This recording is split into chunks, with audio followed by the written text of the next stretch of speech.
Bueno, se encuentra en este espacio del comentario, como todos los lunes, el doctor Cipriano Sotelo Salgado, a quien saludo con gusto. ¿Cómo está, doctor? Chava, qué gusto estar contigo otra vez. Bueno, para retomar el caso de las comparecencias de aspirantes a la vacante en la Suprema Corte de Justicia de la Nación. El ministro Sergio Walz, que Ajá. el 3 Que de falleció, diciembre de ¿no? 2014 falleció. Que Sí. nos adelantó el camino al ministro y quedó la vacante. Sí. A ese efecto, la propia Constitución le da la facultad al presidente de la República para que pueda hacer una propuesta con una terna al Senado de la República y estos tres pudieran hacer la comparecencia para convencer a los senadores y a final de cuentas elegir a uno de ellos tres. Está interesante el caso porque ya se empezó a especular que el candidato del presidente es Medina Mora. Ya. Eduardo Medina Mora pues fue Procurador General de la República en el sexenio de Calderón. Y antes con Vicente Fox fue consejero. Fue consejero de la República.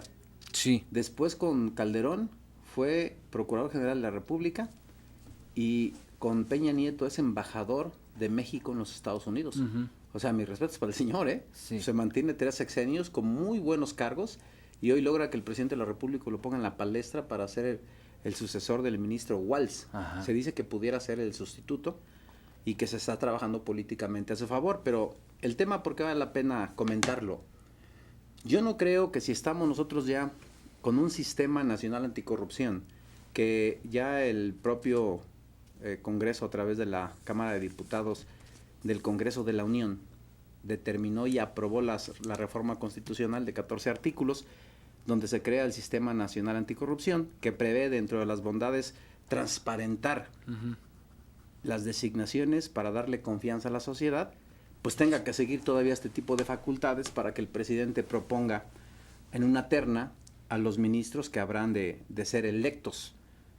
¿Por qué? Pues porque para ser ministro podrás ser muy capaz, pero si no eres amigo del presidente, ¿cuándo te va a proponer? Sí. Y hay muchos abogados en Morelos, por ejemplo, de muy buen nivel, con una gran capacidad, pero ¿sabes cuándo van a ser ministros? Nunca. Nunca, a menos que conozcan al presidente de la República en turno y que pudiera ser bondadoso en considerarlos.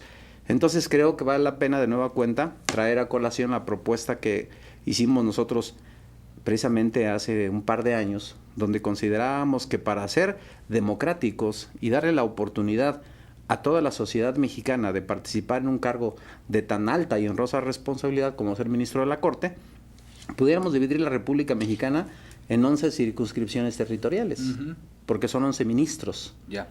Entonces, que se eligiera un ministro por cada circunscripción territorial, como se hace hoy con los legisladores, por ejemplo, y que ahí se convocara a la propia sociedad que reuniera un requisito mínimo, probablemente ser doctor en Derecho, tener 10 años de antigüedad de haber egresado, tener un currículum que garantice que tiene la capacidad para ser ministro, y de ahí a entrar a los exámenes de oposición, de conocimientos, ser evaluados médica y emocionalmente también, ¿por qué no? A través del polígrafo incluso, para garantizar por lo menos que no está involucrado con una serie de mentiras y que tampoco consume ningún tipo de drogas y garantizar que llegue así un ministro que valga la pena.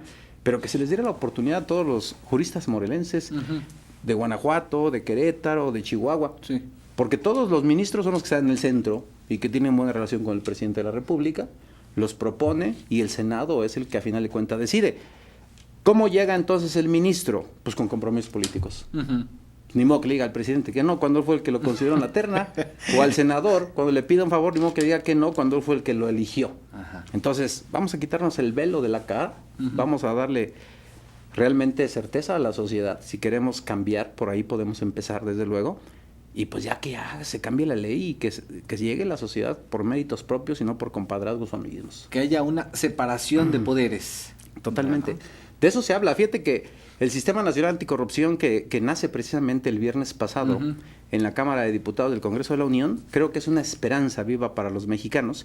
Evidentemente, las leyes secundarias tendrán que determinar una serie de hipótesis, cómo se va a integrar este sistema, y criticamos en su momento la posibilidad que se tiene de crear la Fiscalía General Anticorrupción, y que no nos parecía muy adecuado como venía en la propuesta, porque va a depender del fiscal general. Entonces el fiscal general pues va a ser su jefe. Claro. ¿Y quién es jefe del fiscal general? Pues el presidente de la República y los propios senadores que ratifican al fiscal general. Entonces, volvemos a lo mismo. Necesitamos darle participación a la sociedad, que la sociedad es la que tenga directamente el control. Si logramos que un fiscal de esa naturaleza con tan alta responsabilidad le rinda cuentas a la sociedad y no a los políticos, ¿qué va a ocurrir?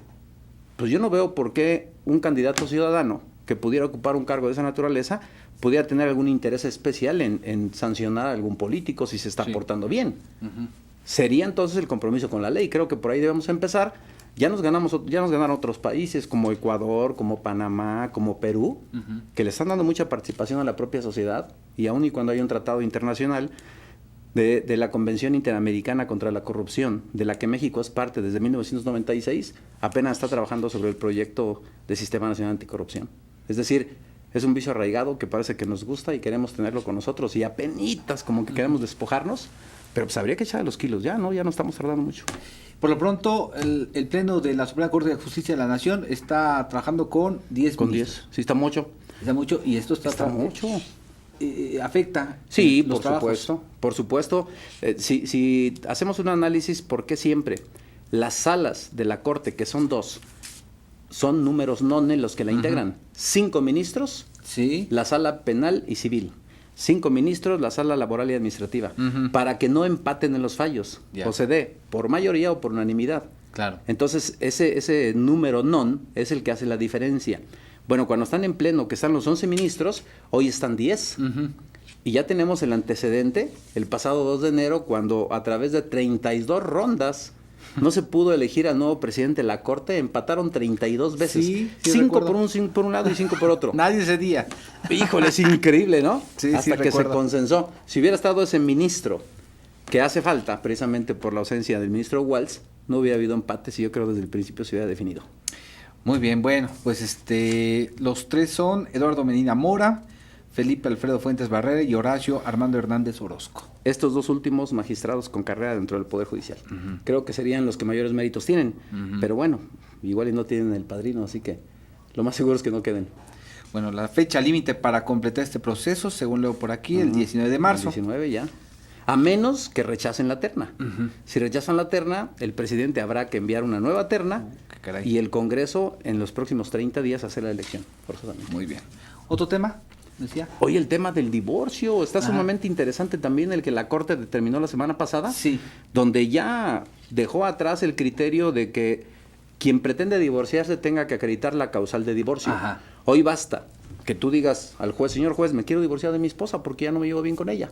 Y el juez ni te va a preguntar los motivos. En automático la Corte determinó que no podemos permitir y tener forzosamente a 2 personas unidas en matrimonio cuando hay diferencias, porque atenta contra el libre desarrollo de su personalidad.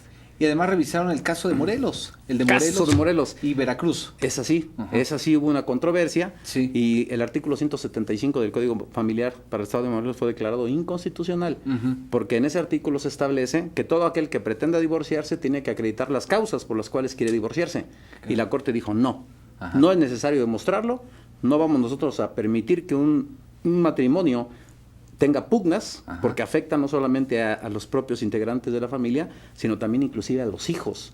Y eso atenta contra el desarrollo de la personalidad. Así que es declarado inconstitucional, el Congreso va a tener que reformar el Código Familiar para quitar esa disposición y va a ser mucho más fácil divorciarse. Espero que no se vengan al por mayor. Si no, aquí estaremos los abogados haciendo nuestra chamba. Pues sí, ¿verdad? Les va a dar más trabajo. El doctor Cipriano Sotelo, como siempre, con este contexto informativo aquí en Cable Noticias. Regresamos.